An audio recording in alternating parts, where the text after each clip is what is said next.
team, how you doing? So what I wanted to speak to you about today, from my last video, I spoke about the most fundamental thing to achieving successful fat loss was being in a weekly calorie deficit. Again, there's other things that can have a little bit of an impact, such as your macronutrient distribution, doing exercise, meal frequency, different things like that. But the most fundamental thing is being in a weekly calorie deficit. So what we're going to be speaking about today is how to actually find out what your daily calorie requirement would be, give or take. Now, if you don't like maths, this video is probably not for you. So there's lots of different internet formulas you can use, or you can just jump in and see a professional, or you can come see us here at Vision Personal Training. We'd be more than happy to help you and give you a bit of personal guidance. But this is just if you're looking at it from home. Cool? So again, this is what we're looking at in terms of what we call a base metabolic rate calculator. So this gives us an understanding of what your daily calorie requirements would be. So the formula goes like this. Cool?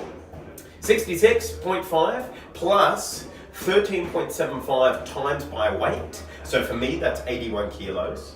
Plus 5.003 times by 168 height in centimeters. Yes, I'm pretty sure. Minus 6.755 times by age in years, so by 28. Cool? So the important thing, again, a little bit of a maths lesson, is that we do the brackets first. Cool? So 13.75 times by weight in kilos. So for me, that's 1,113.75. Cool? Then we do this next bracket, 5.003 times by 168. So for me, that's 840.5. Last bracket, 6.775 times by age in years, 189.14. Cool? Then we add them together. So let's go 66 plus 113.75 plus 840.5 minus 189.14. Cool? So if you take a little bit of time, pause the video, do that for yourself, then let's jump back in. What that'll give you is a ballpark figure for what your base metabolic rate is. Cool? So for mine, it's 1765.11. Now, where people commonly make a mistake here is that they take this number here and then they look to take something off it. But what they're not taking into account, and these are the numbers I've got down in here, is daily activity.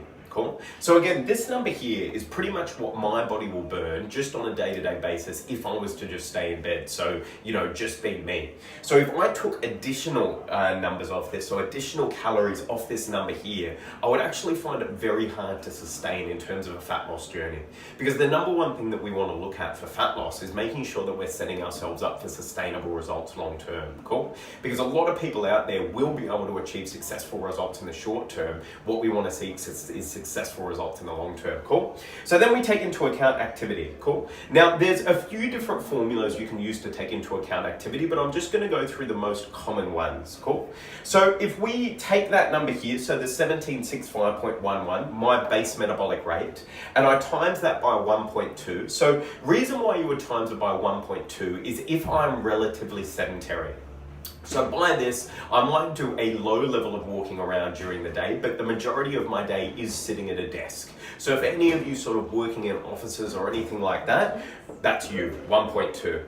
That will equal 2,118.13. Okay, so that is the calorie requirement that I would need if I was to be going to work and just doing daily activities. Cool? Now, next thing is if I'm a little bit more active. So this number here would be if I'm doing exercise every day. Cool? Because if you're doing exercise every day, you do want to get fitter and stronger. Cool? That's why we want to make sure that our muscles are getting fuel, so in order we can increase our performance.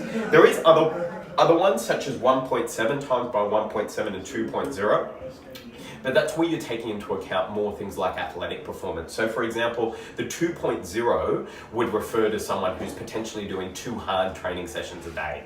Cool? And if you're looking at a fat loss journey, I wouldn't recommend that anyway. Because again, like what you're looking at is you've got a high level of performance versus a calorie deficit diet. It's not probably going to be the best thing for you. So we generally want to work off these two here. So you're doing either you're pretty sedentary, don't really do much exercise, or you're doing sort of a 30-minute exercise session a day. Cool? If we look at that, we've got our two numbers here. So 2,118.13 or 2,647.67.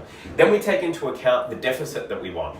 So normally for most people to set up with a sustainable deficit, you can look at doing anything. You can look at taking a particular number off, so 200, 300, 400 calories or anything like that. But in terms of a sustainable deficit, I look at taking away sort of 10 to 15%.